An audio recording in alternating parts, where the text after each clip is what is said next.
one main thing, the one main factor that holds people back, I used to think that there was only two kinds of people, but I think that there's actually a third group of people. They're not winners, but they think they are.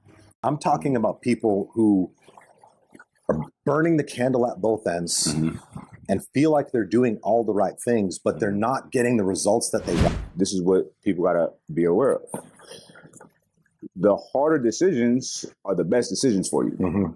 The easy decisions is what you should stay far away from. I used to think that there was only two kinds of people. There was winners and there was losers.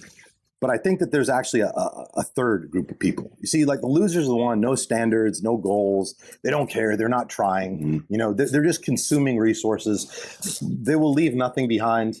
After they die, nobody's going to remember them. Nobody's going to talk about them. And then you get winners, obviously, people who are putting in the work, constantly trying to improve, constantly trying to not only improve their own life, but bring up the people around them. They're living with purposeful intention. And they are objectively and measurably making an impact.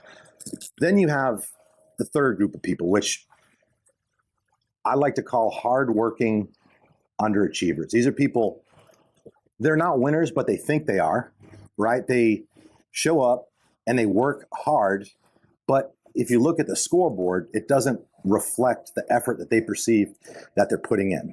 And they get frustrated, they feel that they reach a ceiling, and then they ultimately give up and move on to the next thing and then kind of start this process all over again. What do you think is the main, you had to break it down to one main thing, the one main factor that holds people back from actually advancing and growing and evolving into the version of them that they aspire to become? All right, but when you talk about that third group of people, what's the mindset of these people? Because you said they, in their mind, they're winners. They won. Yeah.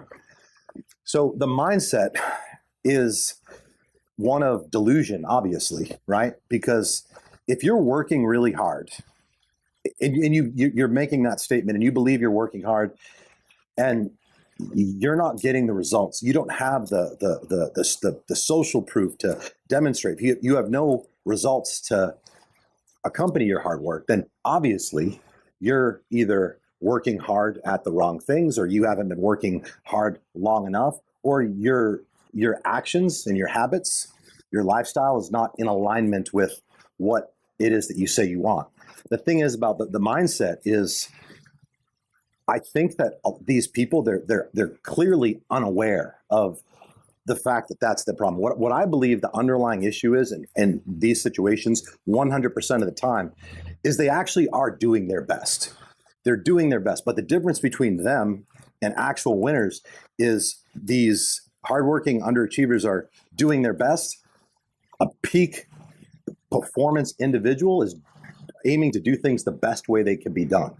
And that's an evolving target that will constantly change and evolve. You're constantly looking for ways to improve. You are scrutinizing your losses and you're scrutinizing your wins. Even when things go well, you're looking back at what could have been done a little better so you can take that feedback and apply it the next time. Yes, sir. So the mindset is, I mean, they think they're doing all the right things. And I think a lot of times it comes down to the inability to analyze their own behavior, the inability to hold themselves accountable, to seek out accountability, to take feedback. Yes, sir. I think feedback is the currency of growth. And I think feedback is a gift. If you're in a position where somebody who, whether it's someone who is further down the road than you, a superior, someone you respect, a customer, a client, if you're in a position to get feedback, good or bad, I think it should be embraced with open arms. Unfortunately, most people's egos will not allow it. Yes, sir. I think you're right about a couple things.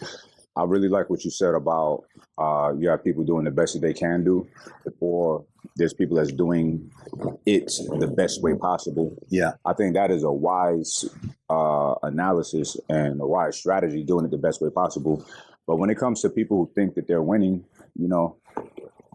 I would say that they are winning based on whatever their standards is. Yeah. Because maybe you're looking at them at your standards. You know what I'm saying? And one thing we can't do is put our standards on other people. Completely. It just doesn't work. You have somebody with you every day, right? If they don't care, then they don't care. Yeah. look, they see is one thing we telling them XYZ, that's cool. And they see us doing XYZ, Yeah. right? If they're not following suit or asking the questions or getting in the door with you, the room with you, they're all right, you know. And that's something that I had to learn with, you know, certain people around me. And I had to accept it. It's like, that's fine. I even have a buddy who I love this dude to death, and I respect him. He's solid. He had his own business, very successful. We lost contact for a couple years. And then when we caught back up, you know, he let that business go, and, you know, he got a job, a good job, but he got a job. And I'm like, why? He's like, I don't want the stress.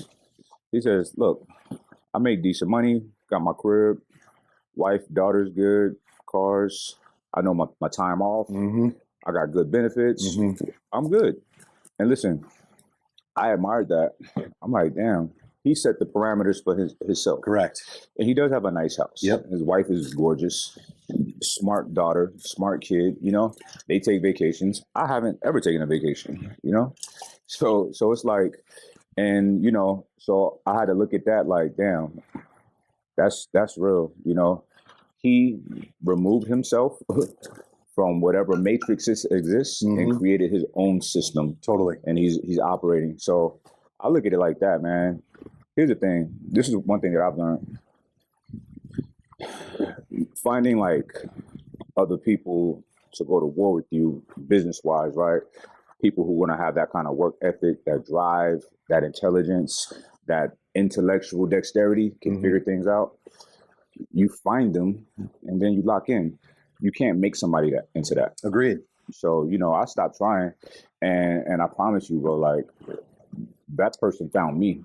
Yeah. You know what I mean? Yeah. So, and it's wonderful. And I have more than just that one person like that, you know. We lock in, like my business partner, Sean, we lock in on what we lock in on, right?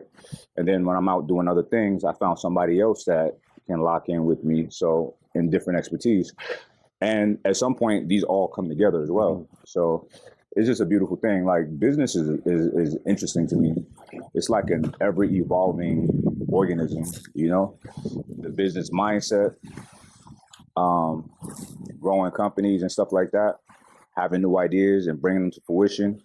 So I love it all, man. And the human capital, you know, understanding people, I think is one of the most important parts of this whole thing, you know, especially in regards to us being able to manage our expectations Sure. and our stress level. Yep. Because I'm sure the stress you probably have, or the stress that I've usually deal with, is like people Yeah. being frustrated that they're not moving how I think they should move. Business is stressful. Peak performance is stressful. Yeah. Winning is stressful. Yes, sir. So I agree with everything you just said. Now, if somebody defines an outcome they want, like this individual you just spoke of did, he said, this is the house that I want, this is the marriage I want, this is the career I want, this is the income I want. That is winning. That's, you've set a target and you've accomplished it, and that's amazing. And honestly, I, like you, I'm a little envious of that because you know, I don't have that. I'm still chasing, I'm still growing, I'm still trying to move the needle in every area of my life. I'm not speaking on people like that. I'm talking about people who are burning the candle at both ends and feel like they're doing all the right things, but they're not getting the results that they want. Whether this is an example that we can relate to that happened in the last 12 hours. We had somebody approach us and ask a very simple question. He's lost some weight. He's dropped about 50 pounds, and he wanted to know, well, he's hit a plateau, and he wanted to know what he could do and what he needs to do different to break through that plateau and have his progress continue to trend in the sought after direction. Sure. Very quickly, he knew what he needed to do. He just needed to hear somebody else say it. Right. And I think that, unfortunately, a lot of people, they are doing things the best of their ability, but the best of their ability is not getting them the results that they want. And they end up getting frustrated. They end up getting resentful. They end up just, losing motivation and then moving on to the next thing. And I think change is very difficult. I think everybody knows that. Unfortunately, change is a prerequisite of growth. If you want to grow, that it's going to accompany change. Yes, And sir. at every level, there has to be, I mean, what got you here won't get you there. Yes, sir. So when people are not getting the results they want, yet continue to apply the same strategy and deploy the same process, I believe that comes down to a general unwillingness to change. It's like they want X, Y, and Z, but they don't want to change their habits. They don't want to change their lifestyle. They don't want to change their strategy. They don't want to change their environment in order to facilitate that. Yes, and I think we see that, commonly right now. The recent data that came out around millennials and Gen Zers is they stick around in a job for about 1.3 years on average before they hop on to the next one. And 95% of people who start a diet fail. And they do the best that they can, and they feel like they hit a ceiling. Mm-hmm. They're not able to push through it because they're not adjusting their strategy, especially, with the diet or with fitness in general. Mm-hmm. If you're at the beginning of, let's say you're 350 pounds, Mm-hmm. the changes that you have to make initially to start like just peeling off the fat, it's not that complicated. Yeah. You don't have to do very much, but eventually that strategy is going to dry up. You're going to hit a plateau. Mm-hmm. And then you formed a positive association with that course of action. Mm-hmm. And unfortunately, what a lot of people do is they keep doing the same things that got them some success and have a difficult time recognizing why it's not continuing to bring them more success or get them more progress. It's the self-awareness. They got to have self-awareness. It's like this, how I see it. Like the gentleman that we were talking to last night. When somebody's overweight to that degree and they're telling me they're doing all the things, I kind of like tune them out. Yeah. I know you're not. You're not, because you wouldn't look like that. Yeah. So I'm like, what are we doing here? What is this conversation for? Is it just to talk, right? So a lot of times people, like if somebody's delusional, then I have very little to say to them, Yeah. But other times I'll give people that direct, like, bro, you're telling me this, but it's obvious. You're clearly not doing the things. You're clearly not doing the things. A person that's doing the things, whatever the things are, there's going to be results, And let's say people are genuinely trying. They're not seeing it, right? And this can go for anything, not just losing weight, making money, anything, Mm-hmm. any better change you want to see in your life. If you're not seeing it and you're earnestly doing the things in your mind, right, then that's when you do seek coaching. You do seek some guidance from somebody else who is doing the things. But when you come and sit down with them, because this is something that happens too, people will act like they're doing all the right stuff. Like, no, be honest. Tell me exactly what you're doing. Yeah. Let's talk about it, because I can't properly help you if you're acting like you're good. Yeah. Right. So these are discussions that I've had with many people, across the board, man. I got notes. Mm-hmm. Like we're writing things down. Like, bro, it's something not adding up. Yeah. This don't make sense. Yeah. And listen, I have people who, I'm a certain type of way. I'm not for everybody, And I have people who stay away from me now because we've sat down to go through things. And the thing they're telling me is so bizarre. It's like, this is so not true. Yeah. And I can't act like, yeah, okay, we'll figure it. No, I'm like, bro, you're not telling the truth. Yeah. You're lying. Yeah. And they stay away, So, and that's fine, and I'm not saying that they're a bad person. Look, that kind of situation is not comfortable for most people. Right. I understand it, but I can't help but be the way that I am. And I would be doing anyone that I'm spending time with a disservice if I'm not being honest about my opinion on what you're telling me. You know what I mean? So yeah, I want people to walk away from this and just understand the difference, right? Understand the difference between a professional and an amateur. Yes, sir. And it's many things, but they're all subsidiaries of one main thing, which is mindset, Yes, right? sir. When you are a true professional and you adopt a mastery mindset, you are always looking to improve. You're always looking to do things the best way they can be done, not to be confused with the best way you can currently do them. And it's a very difficult thing to explain to somebody that doesn't think like that. But at the end of the day, that's what it is. The difference between professionals and amateurs, in most cases, comes down to the fact that professionals have systems in place that allow them to arrive at whatever target or destination or goal that they're looking to conquer with minimal resistance. They have habits and a routine that reflects whatever standard or goal that they're shooting for. Amateurs, on the other hand, they are overwhelmed easy because they're not organized. They don't have habits that force whatever outcome that they're after. And they kind of just get up. They work, they're working and they're burnt out. So they think that they're working really hard because they're stressed, but they're spending the majority of their time working on low value tasks that don't move the needle, as opposed to looking at, okay, what can I do today that will have the most significant impact on moving me closer to where I want to go? And then that's the other thing. Like, a lot of people also don't have a destination in mind. That's very true. And that's a huge problem, because if you don't have a destination in mind, it's pretty easy to go absolutely nowhere. You're right. And I mean, you nailed it. What are you spending your time doing? Yeah. Look in the productivity section of your phone. Where are you spending your hours at in your phone, right? Is it entertainment? Mm-hmm. And you're messing up, right? Yeah. And listen, I tell people like this too. It's your decision. Your destiny is the sum total of the decisions that you make every day, right? And I spoke about this yesterday with the group about the quantum field, and I stand by this. Every possible outcome for you, for my man, for myself, exists right now.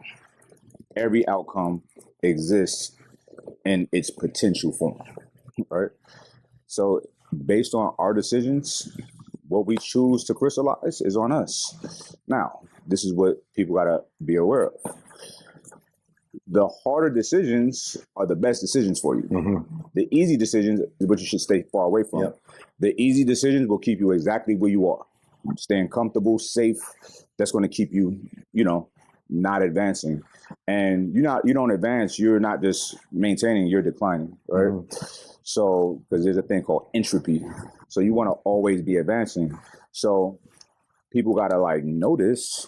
And when it's time to make, it's time for you to make a certain decision. Right. Right. Make the right decision. The right decision meaning the harder decision, the decision that's a little bit uncomfortable, mm-hmm. the decision that's not going to allow you to spend money this weekend, the decision that's not going to allow you to go out with your friends this weekend, the decision for you not to order Uber Eats. You see what I'm saying? The decision not to curse out somebody who just texted you some bullshit. Yep. To just be patient, just don't say nothing. All of these things matter. There's a concept that I like. It's called the metaphysical bank. And when you're making the right decisions, you're depositing into it. When you're making the wrong decisions, you're taking out of it. You're withdrawing, right? So people are operating at a deficit because they're constantly taking out of their metaphysical bank, mm-hmm. And listen, and sometimes a withdrawal can be something that you're doing that seems to be positive, right? Like, because you said something that's very key. What are you spending your time doing? Is that getting you closer to your destination? First of all, defining your destination. Do you have one, right? But second of all, you spending time studying, but is that going to get you to here? I know a lot of people that study gurus, but it's not amounting to anything. Right. Or have you done the course yet? Yeah. Have you put it out yet? Yeah. Right. So, and I'll tell y'all this too. The best way to learn anything is just doing it. Is doing it. For me, I'm not going to sit and study nothing of a practical manner. I'm going to do it. Yeah. I'm going to learn on the job. Yeah. So, we don't have time. And for the fellas out there, what are you wasting time? What do you think you got all the time in the world? You don't. Agree. You don't. These people that are thinking about starting a YouTube channel, what are you waiting on? Use your phone. Yeah. Right? Because when you're not starting right now, there's somebody else who's not as attractive as you, don't speak as well as you, not as smart as you, whatever, is going to start his, and he's going to walk past you while you're still thinking about it. Mm-hmm. Right? Because the universe does not reward perfection. It rewards progress. Yeah. It rewards motion. Yep. And that's it. And people got to really accept that. If people can really have that kind of self-awareness, really have self-awareness, and there's ways that you get it. Ways that you get self-awareness is sitting in silence, for real meditation, right? Understanding your own thoughts, right? Not being busy with everything and everybody all the time. You have to withdraw, right? And you sit with yourself, pray, meditate, whatever you want to do, but sit in silence, right? A lot of answers come to you when you're sitting in those quiet moments, right? Even when I'm in the shower, I'm getting downloads, and downloads, not nothing crazy. It's just like, oh, I didn't do that yet. I was planning on doing this or whatever, right? It's when I'm unplugged from these phones, from people, so on and so forth. Even like when, like after my sauna and all of that stuff at the gym, I go put my phone away to go take my shower, because even music will take me from out of my quiet space. I never listen to music when I drive. That's one thing I've never done. I always am driving in silence, and that's what I'm thinking. And even when I'm not thinking, ordinarily when you are in silence, it effortlessly just comes to you, and you're able to, again, not be influenced by social media, not be influenced by other people. Time with yourself, time in silence, I agree, is super important. And one of the things that you said, as far as, you know, you're somebody who learns by doing. Yes, sir. The reality of it is anybody can pick up a book. They can pick up 10 books and read them cover to cover about how to play basketball, the fundamentals of basketball. Yes, sir. But that is not going to teach you how to play basketball. The only thing that will make you proficient is actually getting out on the court and doing. And that's the thing, though. You have to be willing to do it bad before you do it good. You have to be willing to suck in the beginning. And most people's egos will not allow them to go through that short, what they perceive to be uncomfortable process. But anybody who's ever become great at anything sucked in the beginning. And you only get good. I could use boxing as an example. By like in sparring, I got to spar dudes better than me.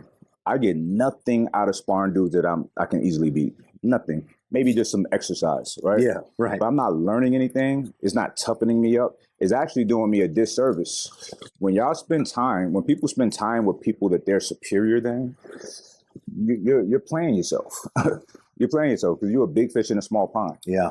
And when you get around the big dogs, you're going to feel like, damn, what I thought I was on a level, and you're not. You feel me? So people got to get around smart people, get around capable people, get around people that's crushing shit. Yeah. You know what I'm saying? And get around these people and be quiet. Shut the fuck up. But another thing, people talk too much. Right. It's like, what do you add? I had a guy, we were in the sauna one time. This is crazy. This is silly. It was about cars, right? And one of the homies bought a car, right? A specific car, a supercar, cash, right? And we're talking about it. And then this guy chimes in. That's so stupid. It's so stupid.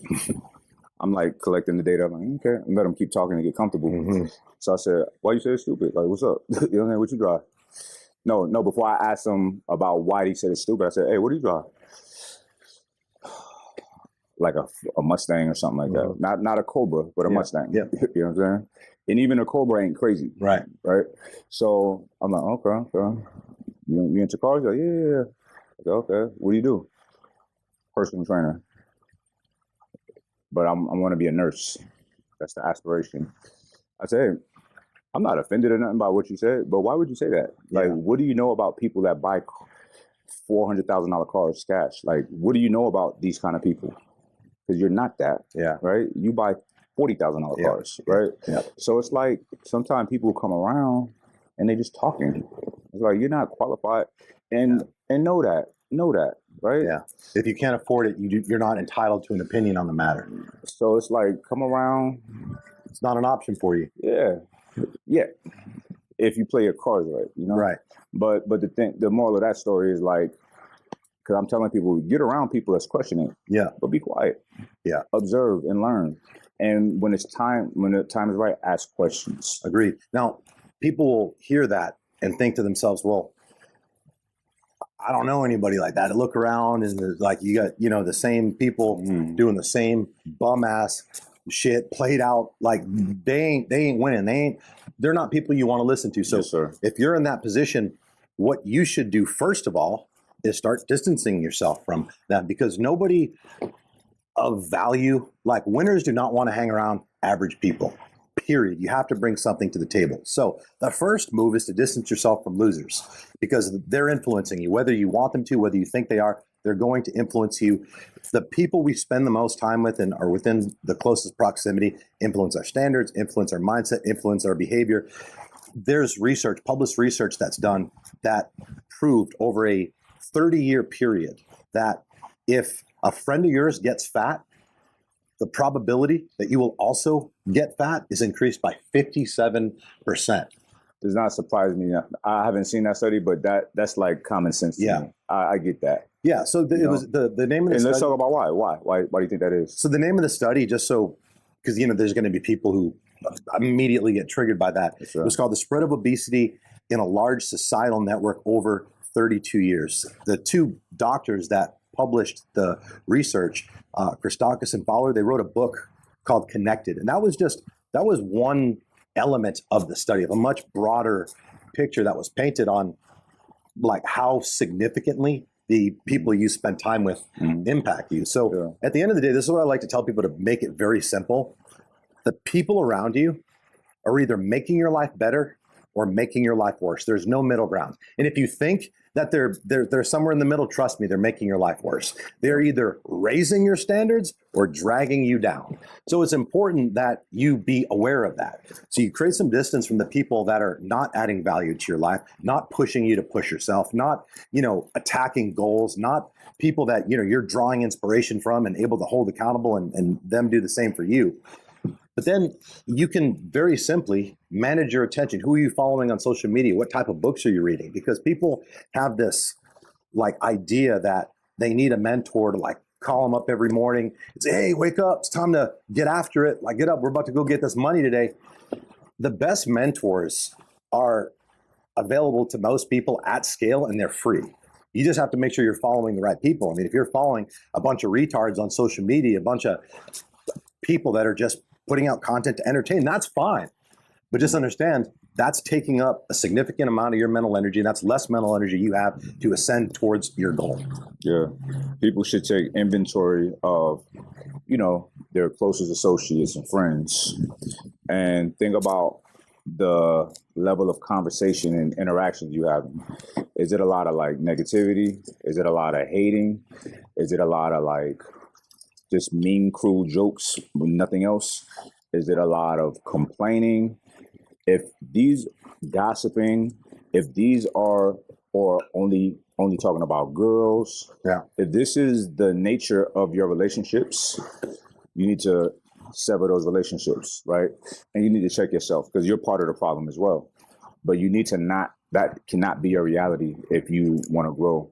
Right. And you have to adopt what's called a growth mindset, like you said, mastery mindset. Well, growth mindset is a person who, listen, they're not satisfied with where they are.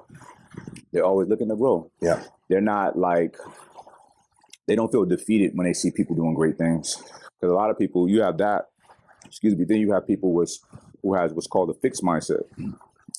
They just feel like some people are just gifted and talented, and that's it. Yeah. And we're just stuck over here. Yeah. So it's fuck those people. But that's not reality, That's also called, Friedrich Nietzsche wrote about this, called master morality and slave morality. A person with a slave morality, they stand for nothing and they stand against everything, right? They hate the king. They hate the ones that's winning, right? And they look at their situation as we've been doing wrong. They're doing us wrong. They're doing us dirty, right? Now, I'm not saying that sometimes people don't get treated bad, right? I'm not saying that people won't endure, unjust times of deficits, right?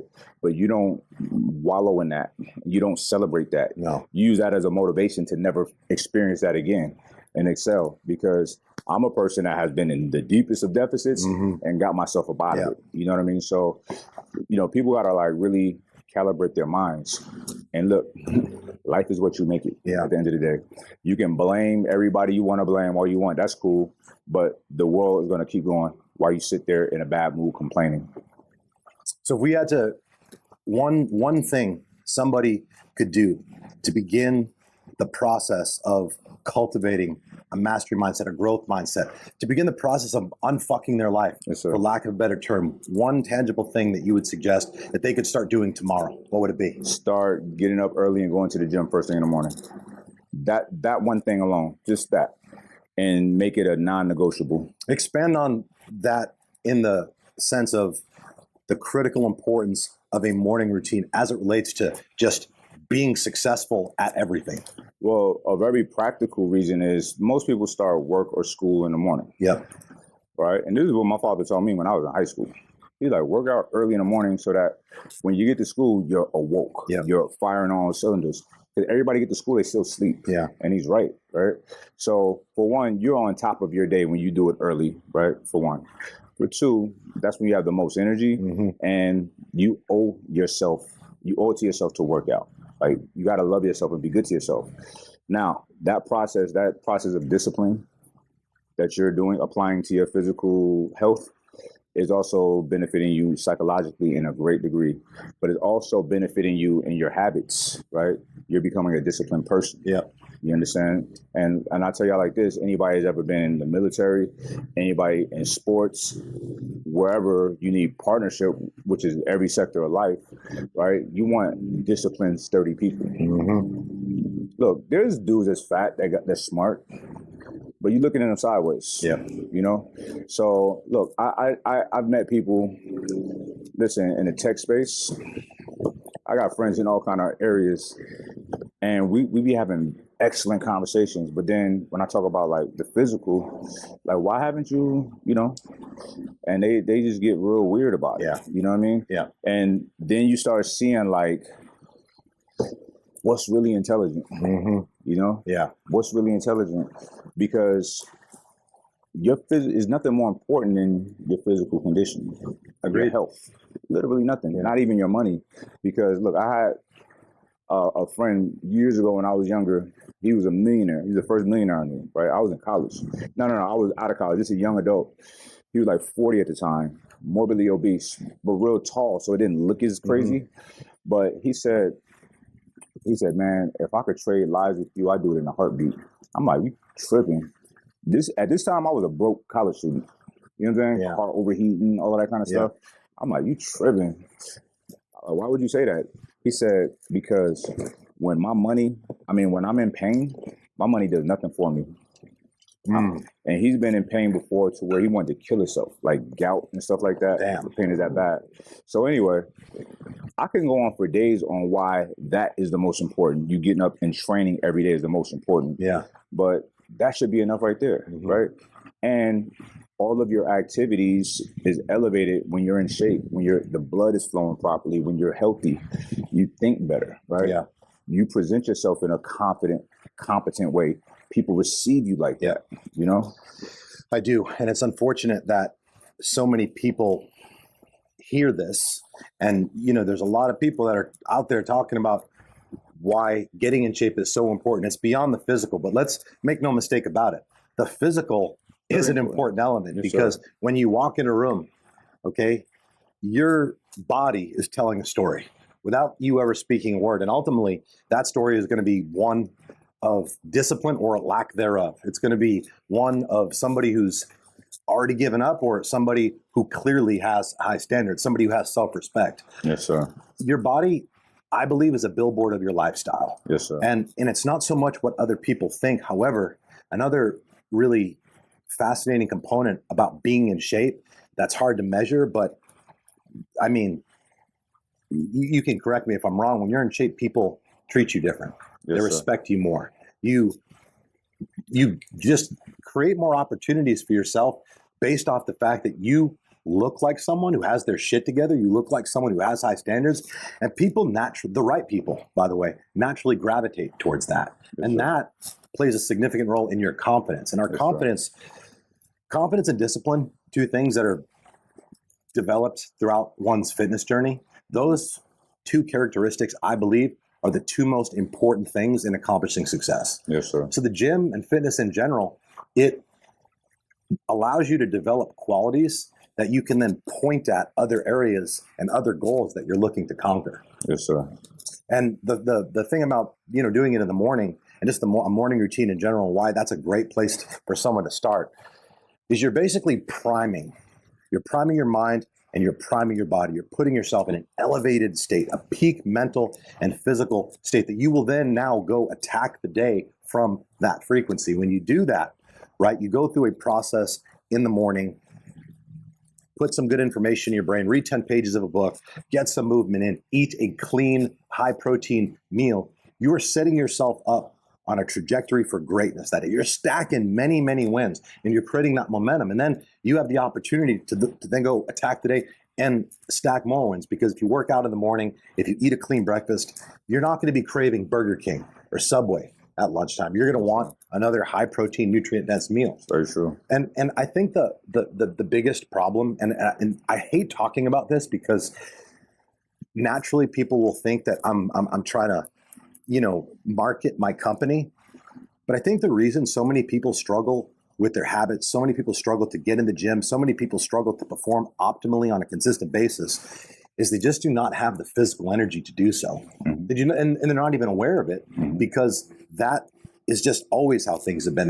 They've always had low energy. They do not have stamina. And the reality is that's going to be the case if you are not putting the right things into your body. Mm-hmm. If you want to be a savage in the gym, you want to be a savage in life, you cannot be just constantly shoving chemically processed, seed oil induced, chemically laden foods in your body at all times. And the standard American diet, which most people consume, that's exactly what it is. The thing that's the most convenient, very seldom, mm-hmm. is that going to be anywhere near the best option. Never. It's never. Yeah. Just like what we talked about earlier, those easy decisions is what you should stay away from. Yeah. Do the harder thing. I think it's the food we eat and the people we spend the most time with. I think those two things have a lot in common. Like I said, with the people you spend the most time with, they're either making your life better or they're making your life worse. Mm-hmm. Same thing. The food you eat are either objectively now making your life better or making your life worse. And again, we talk about change. We talk about implementing habits. Start a morning routine. Start cleaning up your diet. And a lot of times people overcomplicate this one because they've been eating terribly their entire life. Or some people actually think they're eating the right things, yet they, still 30 pounds overweight, walking around at 30% fucking body fat. Mm-hmm. The average American has a higher body fat percentage than the average American pig. That's crazy. The average American pig body fat percentage around 25%. Average American man, 27%. Average American woman, it's like 37%. And we talk about the law of exposure, right? Mm-hmm. When that's all you see, right? Like what you see, what you hear, what you experience, that's ultimately what you become, which again comes down to the importance of surrounding yourself with the right people and giving your attention to the right things. Set yourself up to succeed. Follow people on social media that are living the type of life that you want to live. One of the best pieces of advice that I can give people, we're talking about one thing, stop listening to retards. Too many people listen to people, oftentimes their friends and their family. Mm-hmm. They take advice when they're not living the type of life that they even want to live to begin with. And they don't just listen to it. They act in accordance with it. It's bizarre. But it says a lot about that person too. Yeah. They got to get their mind right for real. Like the guy yesterday, he's taking advice about carbs from people who don't. From his fat relatives. For people who are not in shape. So, people got to use some common sense at the end of the day. Yeah. It's not that crazy. No, it's not. And it's not, and listen, getting in shape and all that, it's not that crazy. It's not rocket science. Yeah. But get with a program. Y'all got to get with a program and have a plan and stay on it. And that's it. Yeah. You can't, and I'm big on writing things down, right? So in my community, I have everybody do what's called a declaration of truth, mm-hmm. right? And this declaration is not affirmation, it's declaring facts, right? And you write it out and you start out by saying, I declare these facts to be true, right? I'm declaring this to myself. I'm declaring this to the cells in my body, because that's the first person or that's who you're speaking to first, is mm-hmm. you, right? And then you go on down the line on exactly what you want your life to be within the next 12 months, right? Financially, health-wise, your relationships, what you do for work, all of that, and very specific. Don't say, I want to make more money this year. No. I want to make $1 million a month. How? By this, elevating this to that. Very specific. Why? So I can get retire moms and do this, whatever you're, I don't care because you want to buy a car. Yeah. I don't care. Be very specific, because when you're more graphic and descriptive, right, you have a bigger target to hit. You understand? And I do this myself. relationships with people, all of that. I write everything out, and I say it every day, right? In the beginning of the year, I gotta look at it and read it, or listen to it. I record it and read it, but now I know it by heart, right? And as I'm checking things off, I might add something else. So you can't.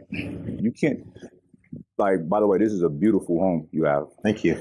Y'all had to write out plans. It was a blueprint, and then it could be executed.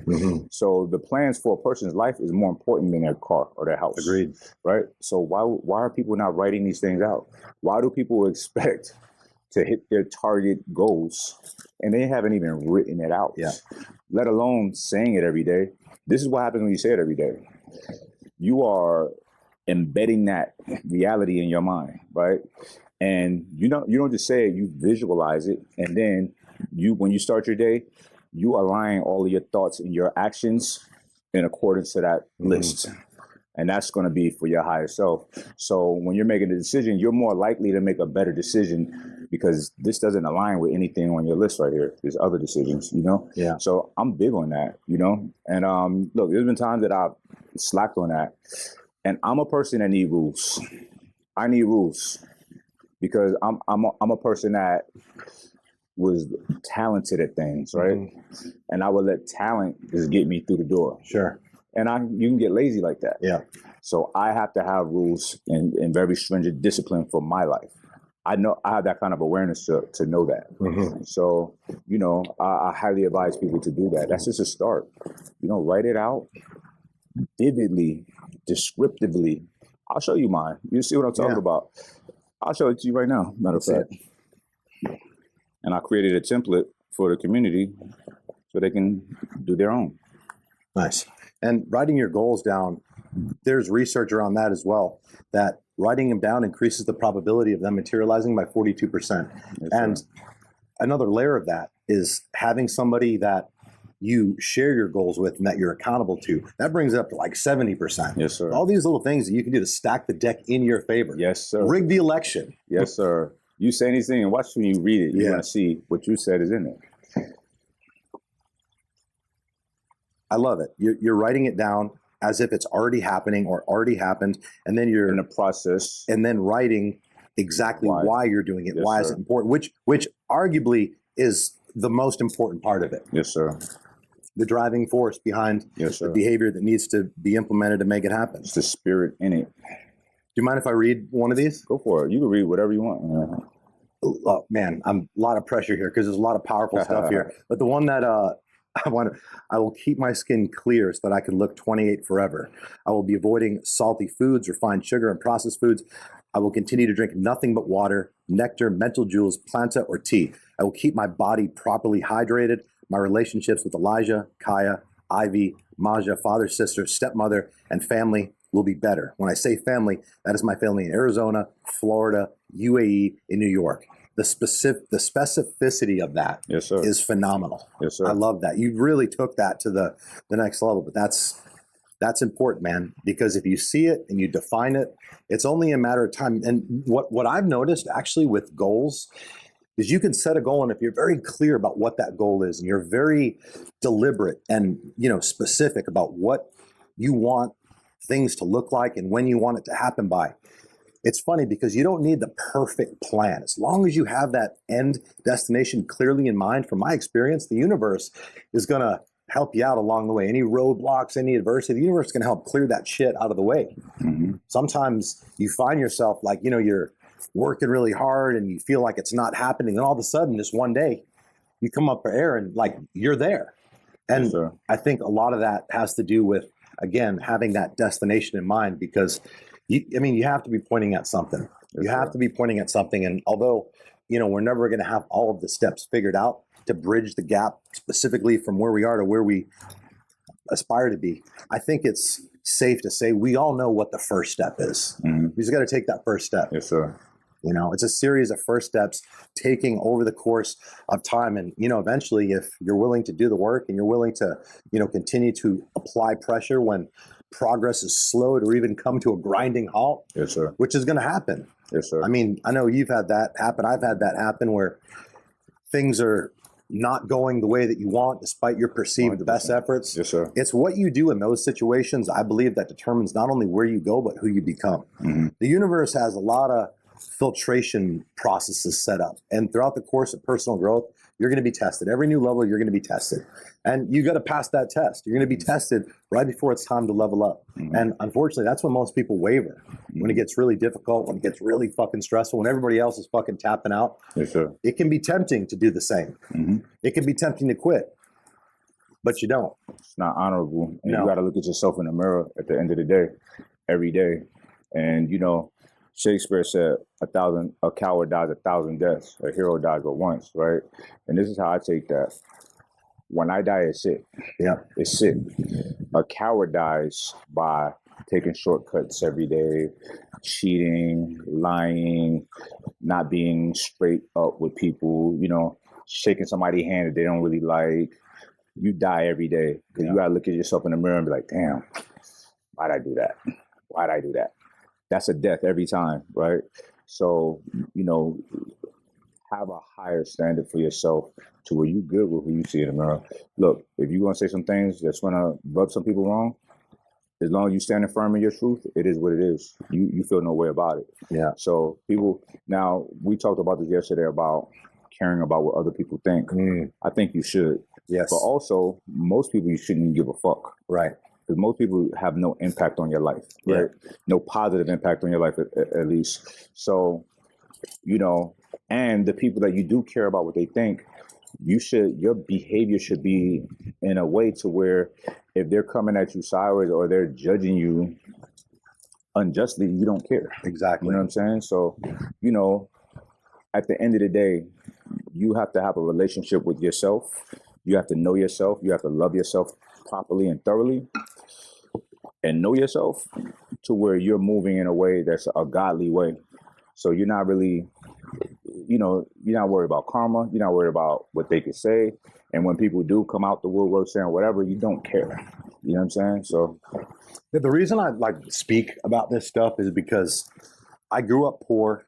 I've been in a lot of trouble. I was arrested over 20 times. A lot of people who are watching this already know that. I've experienced the gamut, and I've figured out a process that allowed me to go from being someone who was arrested 17 times for my 18th birthday, grew up in and out of foster homes. Mother was a drug addict. Father wasn't around, didn't have a father. Met my father for the first time when I was 37. Like, I know that by following a simple and deliberate process, simple, not easy, anybody, literally anybody can, I mean, they can take their life on a bull run. I mean, in a bull run of personal growth, it can happen with some very minor changes. And the thing that I credit for where I am today is personal development. I believe that I am where I am today because of the books that I've read. Now, obviously, I didn't just read the books and then go take a nap. I read the books, I recalibrated my mind, I learned how to think differently. And then based off that programming, I took action that allowed me to start changing my circumstances. And what I did for a lot of years and what I still do, I mean, every morning is I'm putting good information in my brain. When I was starting the process of changing my life, I was a drug dealer, had a lot of free time on my hands, right? You're not working a 9 to 5. You're not working a normal corporate schedule. So I had a lot of free time on my hands, and somebody told me, like, look, you got to start reading books. You got to start, like, here's this book he gave me, Awaken the Giant Within, one of Tony Robbins' first books. And I started reading everything I could get my hands on related to becoming a better human being. And I started to realize a lot about myself. And a lot of those things that I was reading and discovering were very uncomfortable because it challenged everything that I believed to be true. I shared with you the other day that I had a lot of hostility and animosity and anger towards my father for the first 25, 26 years of my life, which was crazy considering I had never met him. I had never even seen a picture of him. And through that process of personal development, I realized that those thoughts were not my own. They were implanted there by my mother, who was obviously disgruntled, had some problems. But that was a very powerful revelation for me, because when I realized that that thought wasn't my own, I went on a deep dive of analyzing my own thoughts and trying to figure out which thoughts that I had that were actually mine, and moreover, were they actually serving me? And that's really, I think, at its core, the purpose of personal development. It's to change the way you think, because the way you think is what got you here. And if here isn't good enough, well, obviously there's some changes that need to take place. Yes, sir. Speaking of books, what do you think about the Divine Quintessence, the Q? I think that this was one of the most powerful, easy to read, easy to comprehend books that I've ever read. I mean, I read it in 2 days. Yes, sir. I read it in 2 days, and I love the sentence structure of it. You know, not only is it a shorter read, the sentence structure makes it very digestible, because a lot of people, let's be honest, their attention spans are completely shot. TikTok has ruined their brain. They haven't read a book since they've been forced to in high school. The way you wrote this, short, powerful sentences, easy to remember. I've got a ton of stuff highlighted in there. I mean, this is basically just like the playbook. Like, you do what's in this book, like, Yes, you're going to be just fine. Yes, sir. It's as simple as that. How long did it take you to write this? It's hard to say because I didn't have just a set amount of time to sit still and write it. So it was in the midst of, working a lot. But I say discipline, sitting down like a year straight. Yeah. But that's like, I might not write for 2 weeks. Right. Or I'm 2 weeks on straight. So I really don't know, and I have another one that's ready as well.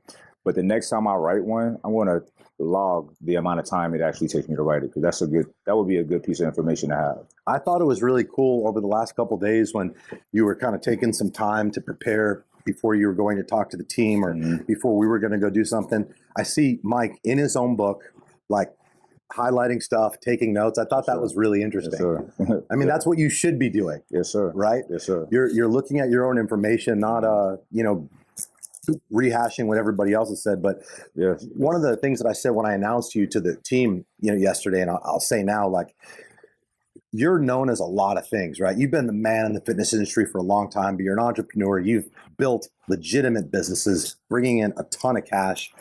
But I think when it's all said and done, more than anything else, you're going to be remembered as a philosopher. I honestly believe that. And, talking to you off camera, over the last couple of days, there was just a lot of things that, you said that spoke to me. But, one of the consistent themes I had after each conversation was like, damn, I need to go read more books, because there's levels to this shit. Yeah, man. But you're a unicorn, man. It's what you spend your time doing. Yeah. You get good at. Yeah. I read a lot. Well, I write more than I read, right? And to be honest, I don't read a lot, right? So, and I'm going to explain why. I'm more of a depth than a width person. Width is you're reading a bunch of books. Right. Depth is you're sitting with a book for enough time to really understand it, right? So one of my mentees, he was telling me that he read a book a week. I'm just jotting down information. I'm like, I think, like, what are you getting out of these books? Yeah. What are you really retaining reading that fast? Yeah, not mastery. So, I said, take your time. It shouldn't take that long. You might, and I gave him a study strategy that I employed. Look, when I'm really trying to understand some information, this is what I do.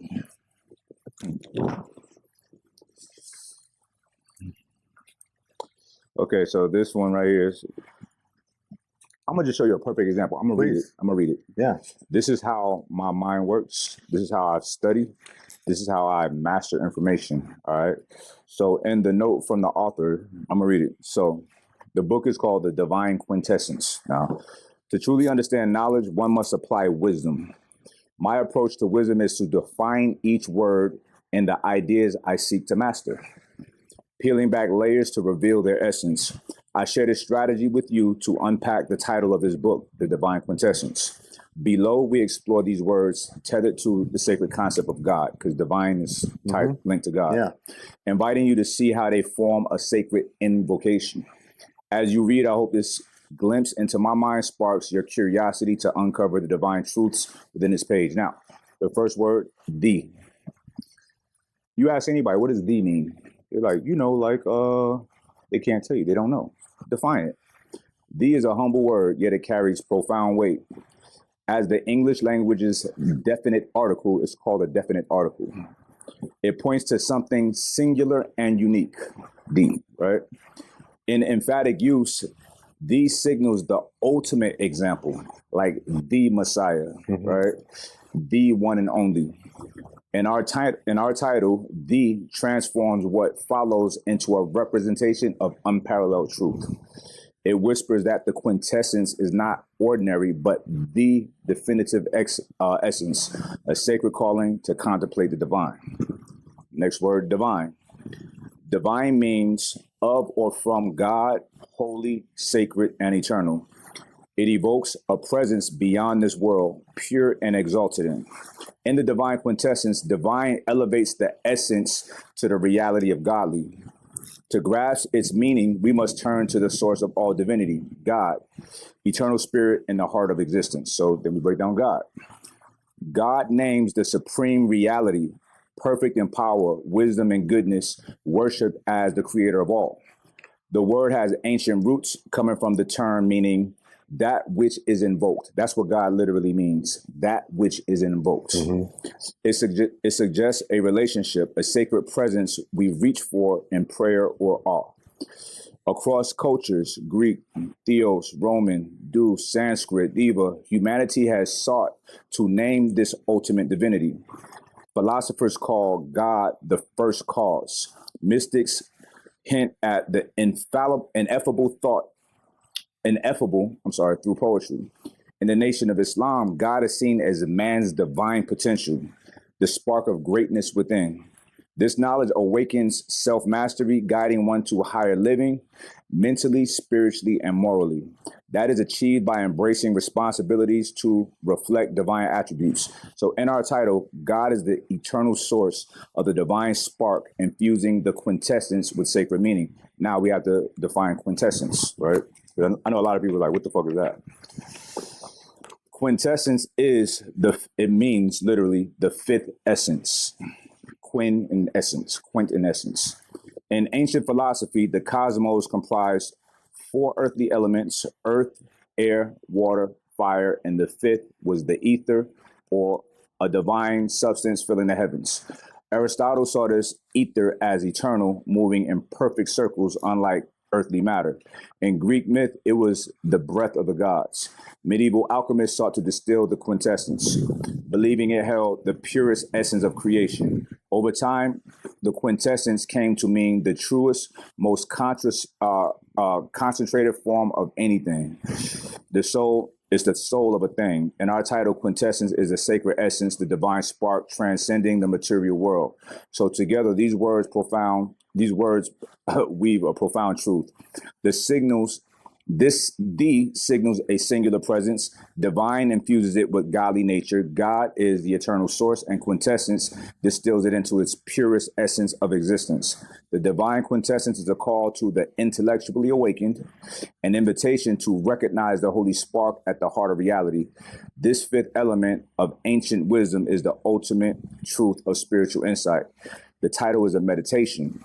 It's a bridge between science and spirituality. It urges us to look beyond the ordinary to find the divine essence and uniting all things. As you journey through this book, I invite you to apply this definitional lens, pause, define, and seek the quintessence in the ideas you encounter.